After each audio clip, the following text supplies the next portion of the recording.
Friends, welcome to Delight IAS. मैं Srishti top 500 question series के part third भूगोल में आप सभी का स्वागत करती हूं। तो आज हम स्टार्ट करेंगे अपना पार्ट थर्ड, जिसमें हम पढ़ेंगे, जैसे कि अभी तक हमने 2 क्लासेस में इंपॉर्टेंट ज्योग्राफी से रिलेटेड इंपॉर्टेंट टॉपिक्स पे क्वेश्चंस को डिस्कस किया है, वैसे ही हम आज भी इस सीरीज में और इम्पॉर्टेंट क्वेश्चंस को डिस्कस करेंगे जो आपके यूपीएससी प्रीलिम्स 2023 में बहुत ही हेल्पफुल होंगे। तो चलिए डिस्कस करते हैं। हमारा फर्स्ट क्वेश्चन है, भारत में काली मृदाओं के संदर्भ में निम्नलिखित कथनों में से कौन सा सही नहीं है। मृदाओं के बारे में देखें तो यूपीएससी हमेशा मृदा से रिलेटेड 1-2 क्वेश्चन जरूर देता है, जो कि हमें जानना और डिस्कस करना बहुत ज़्यादा ज़रूरी है। तो इस प्रकार से यदि हम सीरीज़ में एक एक मृदा के बारे में भी डिस्कस करेंगे तो हमारा रिवीजन बहुत अच्छे से हो जाएगा। ठीक है, तो चलिए बात करते हैं अपने क्वेश्चंस के बारे में। इसमें पूछा है कि निम्नलिखित कथनों में से कौन सा सही नहीं है। ऑप्शन दिया गया है, यह नम्य, गहरी और अपारगम्य होती हैं। ठीक है। सेकंड दिया गया है, ये बहुत लंबे समय तक नमी बनाए रखती हैं। थर्ड दिया है कि इन मृदाओं में, ठीक है, मृदा का विकास केवल प्रायद्वीपीय पठार के उच्चतर क्षेत्र में हुआ है। वहीं फोर्थ दिया है, ये चूना, लोह, मैग्नीशिया एवं एल्यूमिना से समृद्ध होती हैं। ठीक है, तो इसका सही जो आंसर हो जाता है वो है 3, अर्थात ये जो थर्ड स्टेटमेंट है ये करेक्ट नहीं है, बाकी तीनों स्टेटमेंट सही हैं। बात कर लेते हैं काली मृदाओं के बारे में। तो काली मृदाओं को रेगर मृदा या कपास वाली मृदा भी कहा जाता है और आमतौर पर ये काली मृदाएं मृण्मय, गहरी और अपारगम्य होती हैं। ठीक है, ये मृदाएं गीले होने पर फूल भी जाती हैं और चिपचिपी हो जाती हैं और सूखने पर ये सिकुड़ भी जाती हैं। तो इस प्रकार की जो मृदा है ये शुष्क ऋतु में इन मृदाओं में चौड़ी दरारें पड़ जाती हैं और इस समय ऐसा प्रतीत होता है जैसे कि इनमें स्वतः जुताई हो गई हो। ठीक है, और नमी के धीमे अवशोषण और नमी के क्षय की इस विशेषता के कारण काली मृदा में एक लंबी अवधि तक नमी बनी रहती है, इसलिए क्या है, ऑप्शन जो हमारा बी भी है वो भी सही हो जाता है। और बात करें, काली मृदा चूना, लोह, मैग्नीशिया और एल्यूमिना से समृद्ध होती है। इसमें पोटास की मात्रा भी पाई जाती है, लेकिन इसमें फास्फोरस, नाइट्रोजन और कार्बनिक पदार्थों की कमी होती है। इस मृदा का रंग गहरे काले और स्लेटी रंग के बीच विभिन्न अभाव का हो सकता है और काली मृदाएं दक्कन के पठार के अधिकतर भाग में पाई जाती है और इसमें महाराष्ट्र के कुछ भाग, गुजरात, आंध्र प्रदेश तथा तमिलनाडु के कुछ भाग शामिल हैं। ठीक है, और लेटराइट मृदा भी बात करें, लेटराइट मृदा का विकास मुख्य रूप से प्रायद्वीपीय पठार में हुआ है, तो काली मृदा का नहीं हुआ है। ठीक है, किसका हुआ है, लेटराइट मृदा का। ठीक है, चलिए नेक्स्ट क्वेश्चन डिस्कस करते हैं। हमारा नेक्स्ट क्वेश्चन है कि एक वर्णन दिया गया है जिसको आपको पहचानना है कि किसके बारे में ये वर्णन है। यह उत्तर और उत्तर पश्चिमी भारत में दिन के समय प्रवाहित प्रचंड धूल भरी उष्ण एवं शुष्क पवनें हैं। यह उष्ण कटिबंधीय अभिसरण क्षेत्र में विकसित होती हैं और इन पवनों से प्रत्यक्ष संपर्क घातक हो सकता है। तो पूछा गया है कि उपयुक्त परिच्छेद में निम्नलिखित में से किसका वर्णन किया जा रहा है। तो इसका आंसर हो जाता है आंसर बी, अर्थात लू के बारे में ये बातें हो रही हैं। बात करें लू के बारे में, लू आपने देखी भी होगी, महसूस की होगी। गर्मी के समय में आप भरी दोपहर में जब निकले होंगे रोड पे तो आपने लू का सामना ज़रूर किया होगा, है ना। लेकिन इससे भी भयानक भयानक लू होती हैं जो रेगिस्तान और भी ज़्यादा हाई टेम्परेचर वाली जगहों पर चलती हैं। ठीक है, बात करें, भारतीय मॉनसून के आगमन के साथ लू जो होती है ग्रीष्म ऋतु के अंत में समाप्त हो जाती है। ठीक है, और बात करें लू के बारे में तो लू अत्यंत कम आर्द्रता और उच्च तापमान के साथ विकसित होती है। इसलिए क्या होता है कि मई और जून के महीनों के दौरान इसका जो प्रभाव है वो वनस्पतियों पर भी देखने को बहुत ज़्यादा मिलता है और वनस्पतियां भी सूख जाती हैं। ठीक है, तो इस प्रकार से लू है। चलिए नेक्स्ट क्वेश्चन डिस्कस करते हैं। हमारा क्वेश्चन थर्ड है कि देशांतर के संदर्भ में निम्नलिखित कथनों पर विचार करें। ठीक है, हमें 2 स्टेटमेंट दिए गए हैं। हम फर्स्ट पढ़ते हैं, देशांतर एक कोणीय दूरी है, इसे भूमध्य रेखा के साथ प्रमुख यामोत्तर के पूर्व या पश्चिम में डिग्री में मापा जाता है। सेकंड है, ग्रीनविच मध्य समय के संबंध में देशांतर का उपयोग स्थानीय समय निर्धारित करने के लिए किया जाता है। इसका आंसर देख लेते हैं। इसका आंसर हो जाता है सी, अर्थात ये दोनों ही स्टेटमेंट एकदम करेक्ट है। देशांतर एक कोणीय दूरी है जो कि भूमध्य रेखा के साथ प्रमुख यामोत्तर के पूर्व पश्चिम में डिग्री में मापा जाता है। और बात करें, देशांतर को अर्धवृत्तों की एक श्रृंखला के रूप में भी दर्शाया जाता है ग्लोब पर, और जो भूमध्य रेखा से गुजरते हुए एक ध्रुव से दूसरे ध्रुव तक जाती है। ठीक है, आपने देखा होगा इस प्रकार से पृथ्वी पर कुछ देशांतर बने रहते हैं और अक्षांश भी आपने देखे ही होंगे। ठीक है, इस प्रकार से। चलिए आगे बढ़ते हैं। फोर्थ क्वेश्चन है, तापमान व्युत्क्रमण के संदर्भ में निम्नलिखित कथनों पर विचार करें। ठीक है, तो इसका जो स्टेटमेंट है वो दिया गया है कि स्टेटमेंट फर्स्ट है कि सर्दियों में मेघ विहीन लंबी रात तथा शांत वातावरण तापक्रम के लिए आदर्श दशाएं होती हैं। ठीक है, वहीं सेकंड है कि ध्रुवीय क्षेत्रों में तापमान व्युत्क्रमण की एक सामान्य घटना है। तो इसका जो आंसर है, इसका आंसर हो जाता है सी, अर्थात ये दोनों ही स्टेटमेंट एकदम करेक्ट हैं। इसका आंसर सी हो जाता है, ये दोनों ही बातें एकदम सही बोली गई हैं। बात करें सामान्यतः क्षोभ मंडल में ऊंचाई के साथ तापमान घटता है, आप सभी को पता होगा, इसे सामान्य ह्रास दर भी कहते हैं। पर कई बार स्थिति बदल जाती है और सामान्य ह्रास दर उल्टी हो जाती है, इसे तापमान का क्या कहते हैं, व्युत्क्रमण कहते हैं। इस स्थिति में क्या होता है कि वास्तव में जो तापमान है वो ऊंचाई के साथ बढ़ जाता है और तापमान व्युत्क्रमण के दौरान ठंडी वायु गर्म वायु के नीचे एकत्र हो जाती है, जिससे पृथ्वी की सतह के निकट स्थिर वायु का एक कोश बन जाता है। तो ये हमने एनसीईआरटी में इसके बारे में डिस्कस किया है। अगर आपने एनसीईआरटी नहीं देखी है, नहीं आपने वो सीरीज पढ़ी है, क्लासेस पढ़ी हैं, तो प्लीज़ जाएं और चैनल पर देखें। चलिए आगे बढ़ते हैं। प्रश्न 5 पढ़ते हैं। हमारा क्वेश्चन है, मानसून के निवर्तन की ऋतु के संदर्भ में निम्नलिखित कथनों पर विचार करें। तो हमारा फर्स्ट स्टेटमेंट है, इस ऋतु के दौरान गंगा के मैदान पर स्थित निम्न वायुदाब की द्रोणी दक्षिण की ओर खिसकना आरंभ कर देती है।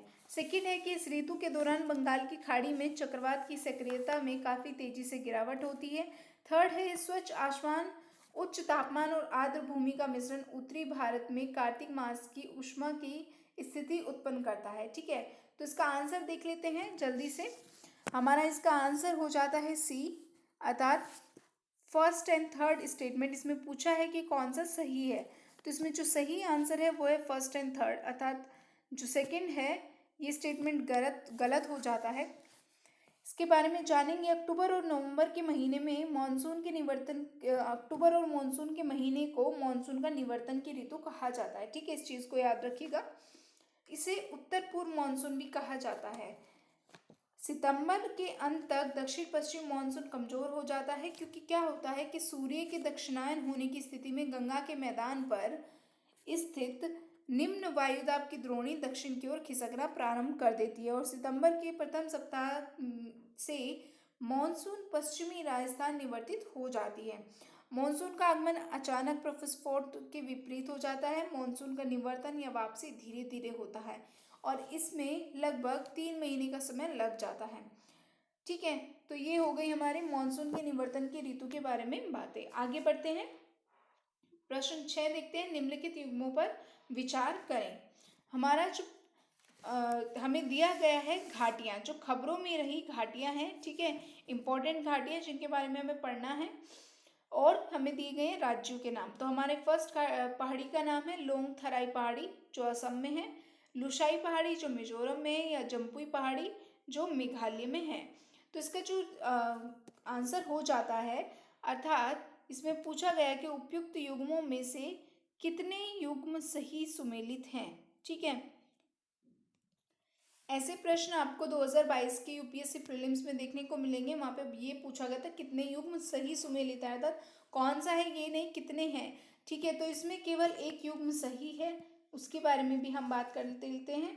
लुशाई पहाड़ी जो है वो मिजोरम में है, बाकी लोंगथराई और असम, ये जम्पुई पहाड़ी मेघालय, ये बिल्कुल रॉन्ग हो जाता है। ठीक है, तो ये करेक्ट नहीं है। इसका जो सही आंसर है केवल एक, अर्थात जो लुशाई पहाड़ी है वो एकदम करेक्ट है, मिजोरम में है। और बात ही करें तो लोंगथराई जो पहाड़ी है ये भारतीय राज्य त्रिपुरा में एक पहाड़ी श्रृंखला है। ठीक है, तो ये कहाँ पे है, ये है आपकी त्रिपुरा में।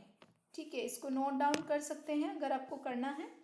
बाकी जो आपकी जम्पुई पहाड़ियाँ हैं, ये जो जम्पुई हैं ये मिजोरम के सीमावर्ती राज्य त्रिपुरा से सबसे ऊंची पहाड़ी श्रृंखला है। ठीक है, ये भी त्रिपुरा की है, तो इसको भी आप नोट डाउन कर सकते हैं। ठीक है, ये बाकी जो लुशाई पहाड़ी है एकदम करेक्ट है, ये मिजोरम की पहाड़ियाँ हैं। चलिए आगे बढ़ते हैं। क्वेश्चन 7 देखते हैं, पृथ्वी की आंतरिक संरचना में भूकंपीय तरंगों के संचरण के संदर्भ में निम्नलिखित कथनों पर विचार करें। ठीक है, तो हमारा फर्स्ट स्टेटमेंट देखें, ये दिया गया है कि तरंगों के संचरण की दिशा विभिन्न घनत्वों, ठीक है, विभिन्न घनत्वों एवं विभिन्न घनत्वों वाले पदार्थ में परिवर्तित हो जाती है। सेकंड दिया है कि पी तरंगे करोड़, ये करोड़ नहीं है, करोड़ है, थोड़ा मिसप्रिंट हो जाता है, आप एडजस्ट कर लेना, करोड़, ठीक है, करोड़ से होकर नहीं गुजरती है। ठीक है, थर्ड दिया गया है कि एस तरंगों का छाया क्षेत्र पी तरंगों की छाया क्षेत्र से बड़ा होता है। तो इसका आंसर देख लेते हैं, पूछा गया है उपयुक्त कथनों में से कौन सा सही है। इसका आंसर हो जाता है सी, अर्थात 1 एंड 3rd स्टेटमेंट एकदम करेक्ट है। ठीक है, सेकेंड स्टेटमेंट गलत है। ठीक है, तो पी तरंगे करोड़ से होकर नहीं गुजरती हैं, ये बात सही नहीं है। इसके बारे में थोड़ा बातें कर लेते हैं। भूकंप से संबंधित विज्ञान को भूकंप विज्ञान कहते हैं, आपको पता है। बाकी बात करें भूकंपीय तरंगों के बारे में, तो ये दो प्रकार की होती है, भूगर्भिक तरंगे और धरातलीय तरंगे। ठीक है, भूगर्भिक तरंगे उद्गम केंद्र से ऊर्जा को मुक्त होने के कारण पैदा होती है, पृथ्वी के अंदरूनी भागों से होते हुए सभी दिशाओं में आगे बढ़ती हैं। और भूगर्भिक जो तरंगे हैं और धरातलीय शैलों के मध्य एक अन्योन्य क्रिया के कारण क्या होता है कि नई तरंगे उत्पन्न होती हैं, जिन्हें धरातलीय तरंगे कहा जाता है। ये तरंगे धरातल के साथ साथ चलती जाती हैं। तरंगों के बारे में बात करें तो पी जो तरंगे हैं वो प्राथमिक अर्थात प्राइमरी तरंगे इनको बोला जाता है, वहीं सेकेंडरी जो है इनको द्वितीयक तरंगे बोला जाता है, एस तरंगे। ठीक है, इनको शॉर्टली एस और पी के नाम से जाना जाता है, प्राइमरी एंड सेकेंडरी। बात करें प्राइमरी की, तो ये इतनी खतरनाक नहीं होती है, विनाशकारी नहीं होती है, लेकिन जो सेकेंडरी होती हैं वो बहुत ज़्यादा खतरनाक तरंगे होती हैं। और ये जो पी तरंगे हैं वे गैस, तरल और ठोस तीनों पदार्थों से होकर गुजर सकती है। तो ये जो है कि सेकेंड स्टेटमेंट जो था कि पी तरंगे करोड़ से होकर नहीं गुजरती, इसलिए ये गलत हो जाता है। वहीं बात करें एस तरंगों के बारे में, तो एस तरंगों का जो छाया क्षेत्र है पी तरंगों की तुलना में बहुत विस्तृत होता है, और पी तरंगों का छाया क्षेत्र अधिक केंद्र से 105 डिग्री से 145 डिग्री दूर तक पृथ्वी के चारों ओर एक पट्टी के रूप में दिखाई देता है।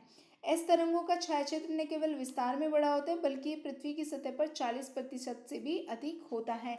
और जो सेकेंडरी तरंगे होती हैं सबसे ज़्यादा विनाशकारी होती हैं। ठीक है, चलिए अपना देख लेते हैं नेक्स्ट क्वेश्चन।